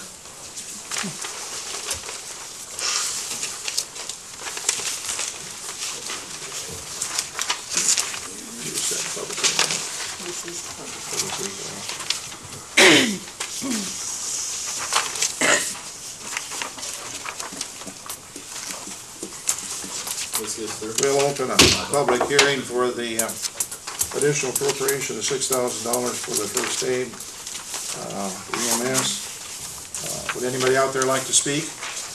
Anybody at all? It's overtime. None appearing, we'll close the public hearing, we'll turn it over to the commander. Why do we need it? We're running low. Why are we running low? Working too much. I've noticed in the last 2 days, we've done 2 intercepts again. Is Franklin County paying for the intercepts? What are we charging? $156, I believe it is around. I would have to look to make sure, but I think that's what it is. We have a contract with them. And they guarantee it to us, we don't have to go back to the individual? Right. Well, what we do is when we put our run in the computer automatically sends Franklin County a copy of our run. She turns it over to their billing agency, who in turn take care of getting us took care of. Dave, well, because I don't know, I'm not keeping you up. You say you charge Franklin County $150. I believe that's what it is. Then you also charge the patient too? Nope, no, we're not, This is mutual aid, and we meet them halfway. Yesterday, we met one on 121, I presume it came out of Aspen. Aspen. The ambulance from Laurel brings it up, but they're not qualified, they don't have people, so we meet the ambulance, take the patient on, and today we took one out of Franklin County. I believe off State Road 1, I believe it was. Franklin County actually bills the patients, so. Yes, Franklin County takes care of They're the billing. responsible to pay us. Okay, that's what's good. Yes. We went through this That's a what I was few getting. years ago and looked at it, we weren't being paid at all. And then we negotiated this fee, and how many times a month are we doing this? We intercept probably on an average of 3 to 4. We're second call, Fayette Regional is first call. If they don't have anything available, then we're notified. Okay. Well, the reason I asked that is I was thinking, you may have been on council at that time, and then they were kind of taking advantage of our good nature and made it change around. How much would they be paid for that, Ron? I don't know what their billing is, but if it was through, as we bill, it would be roughly $600. And we get 150. Yeah. But we don't, all we have invested in it was the personnel, and then depending on the medications they use. As far as the transport, the other equipment is all provided by Franklin County. Our truck is usually still in service, so if a second call does come in, the truck can go ahead and respond back into our county. Transfers in Fayette County most of the time? Transfers, you mean? I mean, do we pick them up in Fayette County, or do we have to cross into Franklin? If we cross any, it's maybe 2 or 3 mile, if that. If we're on State Road 1, we might end up at like Blooming Grove. It's just wherever there's an area big enough to meet them at, so we can get the trucks off the roads. Okay. Kind of bothers me a little bit, they can bill $600 for a run like that, and we get $156. We do have a lot of risk in it. It certainly doesn't cover it, does it? As far as the medication, that kind of stuff, yeah, it comes real close to it. One of the issues with it is if we can charge more, the hospital's actually cheaper than we are, that's why they get first call. So, because they do it cheaper, I don't exactly know how much, but I do know they are cheaper.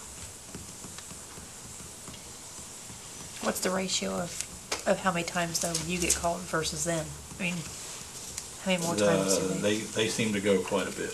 Yeah. Yeah. I don't know the exact numbers, but we hear them quite regularly. But they're not, the reason why they need us is because they're not qualified to give certain medicines and what have you, so. Right. You do have a lot of medicines involved, potentially. Yeah. Okay. Pending ordinance 3045, we've had a public hearing. We need to put $6,000 in there from the general fund. What's your pleasure? I'll make the Move we motion. accept Oh, pending ordinance 3045. second. Got a motion and a second to adopt pending ordinance number 3045, $6,000 going into overtime for the first aid unit. Any further question, discussion? All in favor, say aye. Aye. Any opposed? Would you like to suspend the rules? So moved. Second. On suspension of rules only, to suspend the rules and consider pending ordinance 3045 on third and final reading. Suspension only. All in favor, say aye. Aye. Any opposed? Motion carried. Would you like to move forward? So moved. Second. Got a motion and a second to move forward and consider pending ordinance 3045, putting $6,000 in overtime out of the general fund. All in favor, say aye. Aye. Any opposed? Motion carried. Thank you. What's the report? We have one more ordinance, pending ordinance. We did it, didn't we? Get that up at the top. Department reports. Anybody need a break? Tom? I'm sorry? You need a break? I think we can finish this up in another 15, 20 minutes. Do you need a break, Nancy? I'm good. Yes. You need a break? Okay, we'll take a 10-minute break. Meeting will come to order. Okay, department reports. Superintendent Mike Bowden in the park department. Hello. Hello. Month report, Revenue, $41,598. Attached is our monthly expenditures. There's quite a bit this month, $104,000. A lot of that is the new industrial park building. If you look, $5,500 was the labor, Steve Dunsel, who built the shell, and what was the other line item? There's some $231, $2,500, a lot of materials and those type of things.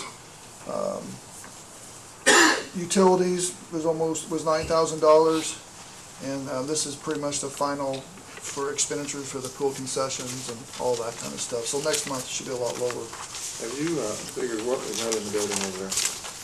Not yet, because we're still got a few invoices out. Okay, but the building's complete. Pretty much, yeah. We update industrial park building. It's pretty much ready to go. We're moving in our concession coolers and all that stuff tomorrow. We're just doing some little fine painting and those type of things, but everything's working. The restrooms, everything's ready to go. Our goal was to get it ready for the Slow Pitch League, which starts, I have the 18th, but we moved to 25th. We're trying to get some grass to grow before the season starts, if that's possible. Other activities going on. July was a busy month for us with Bicentennial, the relay, fair. Right now we're finishing up youth soccer sign-ups. Actually today was the deadline. And our summer slow pitch church league is over. We have about 14 teams, and now we're starting our co-ed league for the fall. Is there any questions? The Roberts building is beginning to generate a little bit. It's starting to, yes. We just really put it on the market after the bicentennial. Right. It's being booked a lot with the play.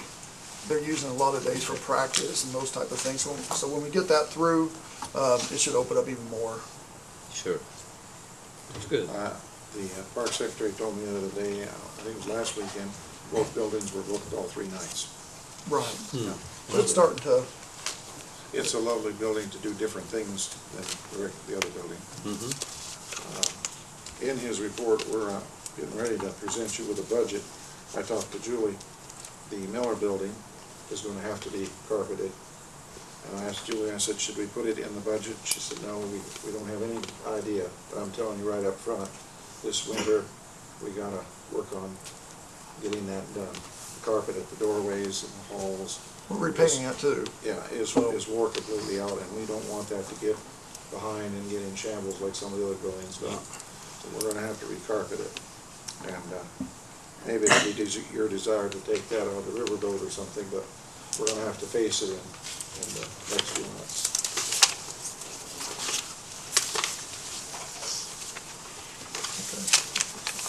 Thanks, Mike. Thanks, Mike. Police Department. Law reports, 1,007 citations issued were 12, 1 ordinance violation, 2 warnings issued, 12 personal injury accidents, 40 property damage accidents, 0 fatalities, and 84 arrests. Hey, Dave? Yes?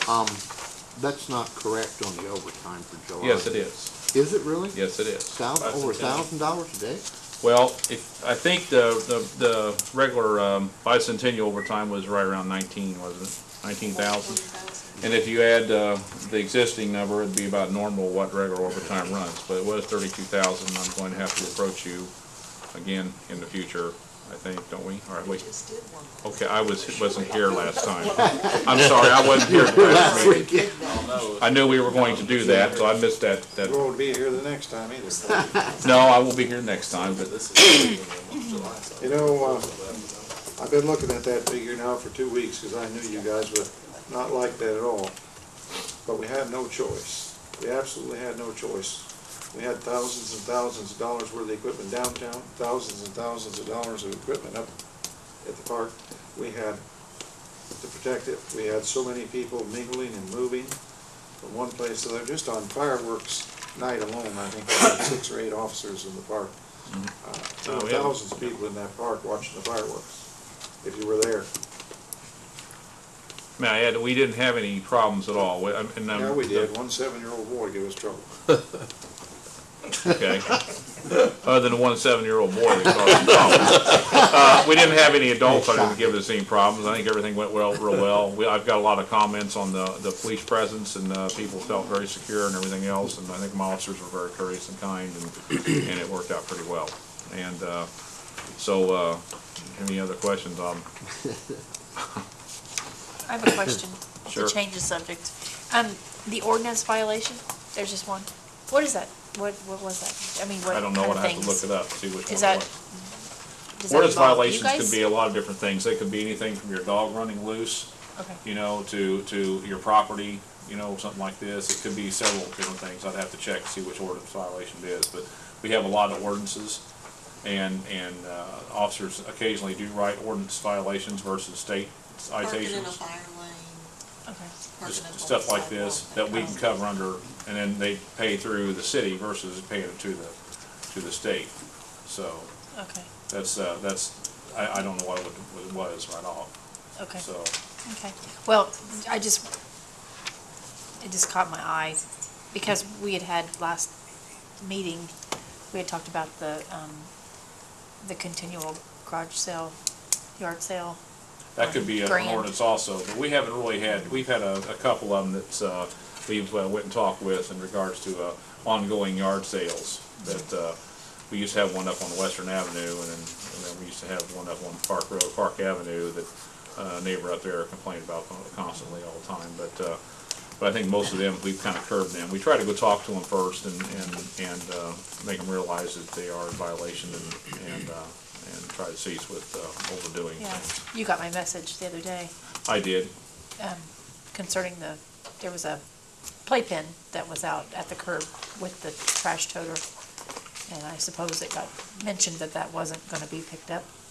Well, I noticed, you'd probably ought to save that for the street department, because there's a lot of people who put a lot of trash out next to them, totes, and they don't pick them up.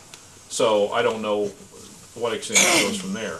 Now, if it's an ordinance violation, or excuse me, if it's a house that's been, we deem, we've sent our letters off and stuff like this, and we have to send a crew over to clean something up, it's one thing. But usually you'll talk to them, or Neil or myself will go over and talk to them and tell them they need to clean it up, or they can get wrote an ordinance violation, and they usually take care of it pretty quickly. And we get them all the time. Right. Well, I started with him. Mhm. And he passed it to you. He passed it to me? Yeah. Well, I don't go over, I don't know what they do with it. What do they do with it? They evidently do something with it? I mean, after you picked up the tote, I mean. No, it's not, Oh. it's gone, he must have taken it because we didn't. Yeah, it wasn't there anymore. They must do something Yeah. with it. Yeah.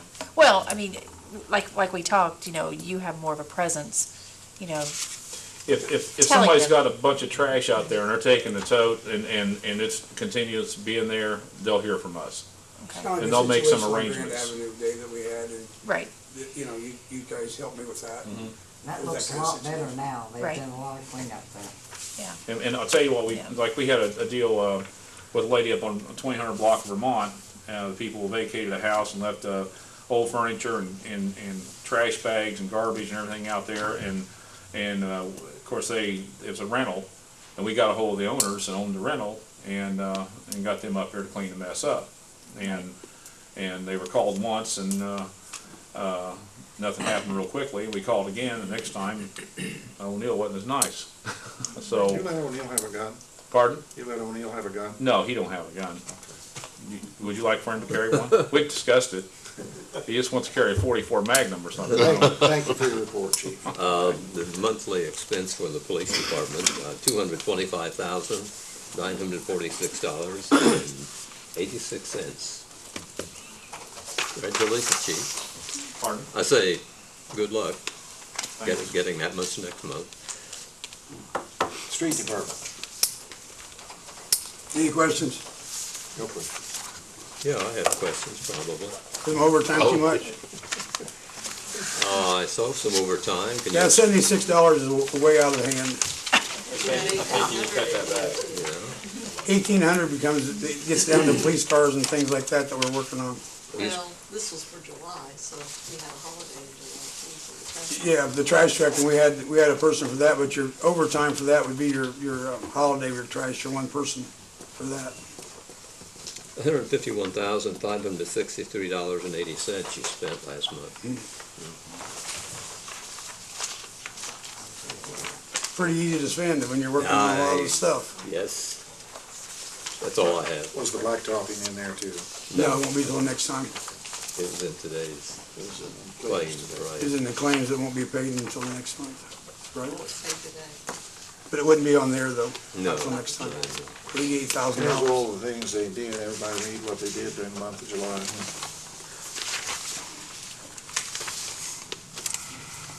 The small totes are in and we're delivering them. Those are about halfway out now. We've got some that want their big totes back. Transfer station, still operating down there? We hope so. Did you change the sign yet? We have a new one ordered. Better hurry, it'll be obsolete.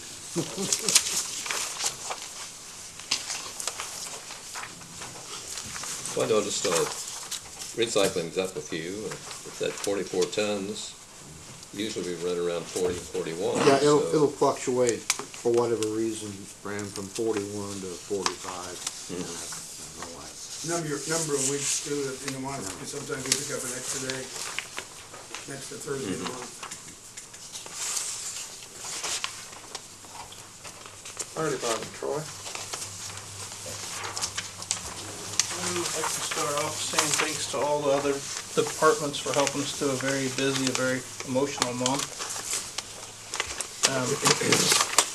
We used part-time firefighters, 19 days for approximate saving of $6,500. We had 90 total runs, 391 hours of emergencies, 22 inspections, 8 investigations, 10 pre-planned tours, and 263 hours of training. I broke down the overtime for you, bicentennial, that was to make sure we followed fire codes and code enforcement. Fire watches, inspections, very busy time. We were mandated by the state fire marshal's office, we had to inspect every stage every day. It was very, very intense. Most of that came about because that stage fell down in Indianapolis and they put all these new rules on us. Plus we had to have people enforcing the zones around the stages. So we had some costs for overtime. Do you have some people off sick? We have 3 on sick leave right now. One had surgery, one is going to a specialist, and the other one will be back in 4 weeks. Is that one of the reasons why your overtime was $12,765? Well, the bicentennial took up about $7,426. We had the 2 fatality fires, which we had $3,100 in overtime there, and just the rest was pretty much about what it runs. So. And actually, I think the guys have just been off, that's just been. Yeah, they just started the the tour on the 20th of July. Yeah. So. It's just part of the spill. Well, we've been busy with the spill, but this isn't costing us no money right now. We haven't received any money either. Julie, I noticed there's no per line item for the fire department. Where does? There should be. There isn't, that I can But find. retirement, it's down at the bottom, Is that what it's 394. under? That's what we pay those out of. And we pay how much percent? 19.7%, I believe, for first class firefighters. Same for police.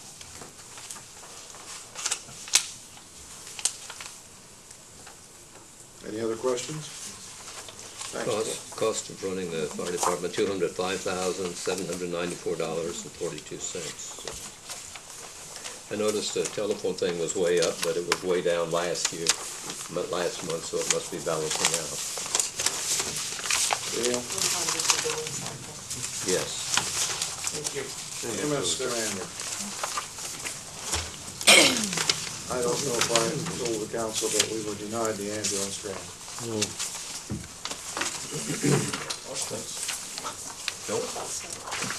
For the month of July, our expenses for the city share was $44,625.35. Our income was $17,757.98. for a total of $26,867.37, and we made 234 runs for the month. When's the next grant cycle? Well, we were hoping it should be about any time, but we haven't got the official word, so we're assuming it's going to be more toward fall. We made an ambulance payment. How many more do we have? Oh, about 30. So we're going to know about 30,000. We make 2 payments a year. No, we just make one. Okay. How's it running? So far, not too bad. Trying to think about that too, we're working on that, see what we can do.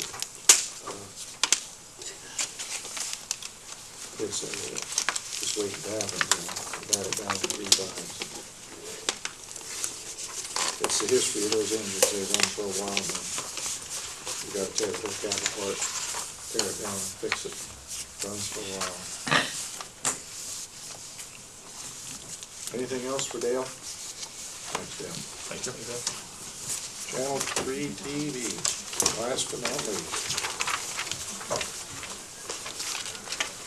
For the month of July, we had 7 hours, 39 minutes of meetings and almost 15 hours of production in mostly bicentennial. One of the other things that we did, I did not include on here, which I probably should have. We provided PA assistance to the bicentennial wherever they needed it. I just had several different PA systems in the back of the vehicle, and we took them wherever they called and set them up. So we ran that for the parade and several events in the park, things like that. Whatever they needed, we took care of in audio and video. That's all I have. Did a good job. Thank you. Any questions? Thank you.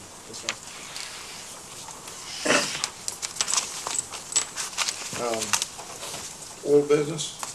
The only thing I got in old business, we tabled the third reading on the ordinance for the economic development money. If anybody wants to consider that tonight or keep it tabled, what's your pleasure?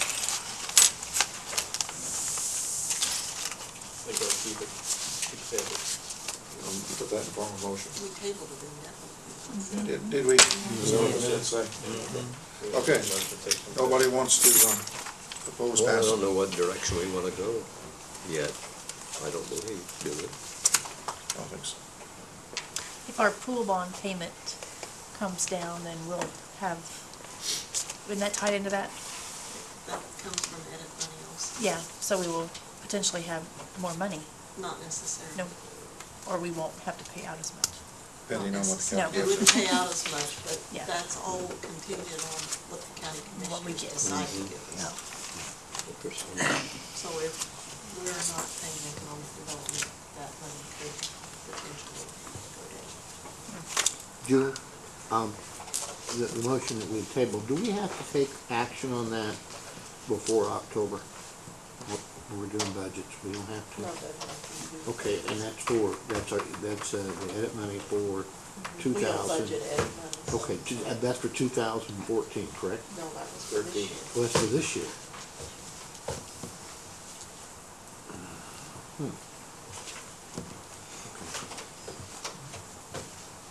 Okay.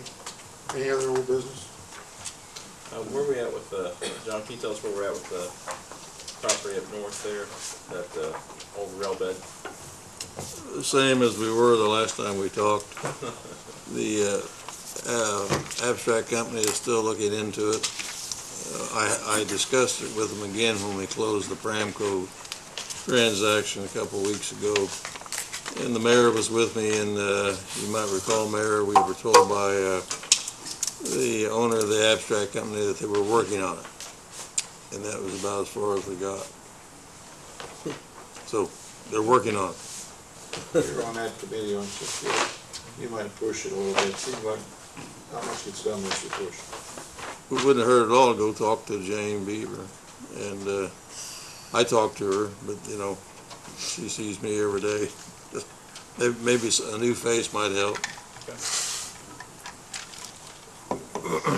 Miscellaneous business, Nancy? No. Tom? Yes, sir, I do. I had talked to Melissa Friday I got 2 complaints from some folks that live in the 2300 block of Virginia Avenue. Apparently there's a couple of fifth wheels that's parked over in the parking lot at 23rd and Virginia. Is that the one on the church? It's private property. It's private property and there's nothing we can do when they're parked on private property such as that. And so, for instance, if you had a fifth wheel or something parked in your backyard, and you had electricity and stuff running to it. I didn't know that. I'm not so sure you're right, Chief. Couldn't find anything. Well, is it being occupied? That's the Yeah. question. Pardon? Is it being occupied? I don't know if it is or not. I think it Yes. is. It's a violation of the zoning ordinance if it's being occupied. That's what I thought. I For don't know. over a short period of All I know is time. we went looking in there, looking for something on it, and we didn't find anything. It wouldn't be in our ordinance, it would be in the area. In the zoning ordinance. Zoning ordinance. Yeah, and it would be, they're allowed to occupy those in a driveway or a parking lot or a yard, I guess, for a relatively short period of time, but not for long term. Squatters. Is that something Bill McDaniel has to Yes, address then, John? yes, yes. He's the, So should I contact Bill? well, he's the investigator and enforcement officer of the area planning Folks asked commission. me about it and I told them I'd bring it up. and- Yes, Bill McDaniel, 825-9808. Thank you. I'm good, Your Mayor. I don't have anything.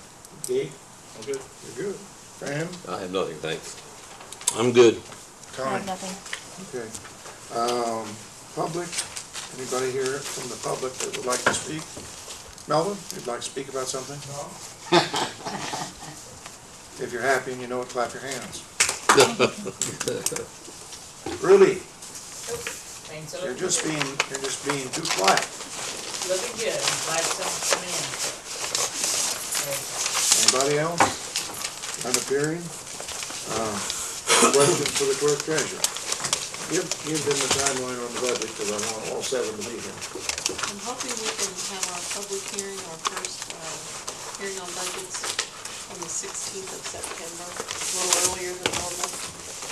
We don't have to have it done until November 1st, but I'm expecting my first grandbaby out in New York, so I'm gonna be gone. That's exciting. That's good reason. Seriously, take this serious. It's important that all 7 you hear for that, and, you know, because you're passing your whole budget for 14. Then we'll have the final adoption the first, 3rd of what?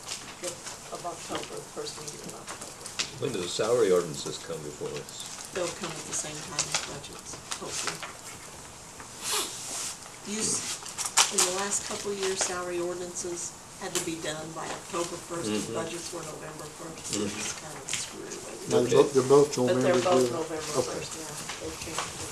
Well, that makes more sense, because we do the budget, and so we do them both at the same time. So the 16th and the 3rd of October are the important meetings that we'll need to hold. We'll And then probably need to have a finance meeting with the finance committee sometime. I really kind of wanted to maybe, there's some issues with personnel that I've been working on, assistant director over at the utilities, and I would like to discuss that. I don't know if I have a right to discuss those in a private meeting. I'm not sure I understand your I want to question. talk to them about an assistant. I want to kind of change that. We'll stand by. We'll see what we're allowed to do, okay? Anything else to bring up tonight? I move we adjourn. Second. Got a motion to adjourn. All in favor, say aye. Aye. Any against?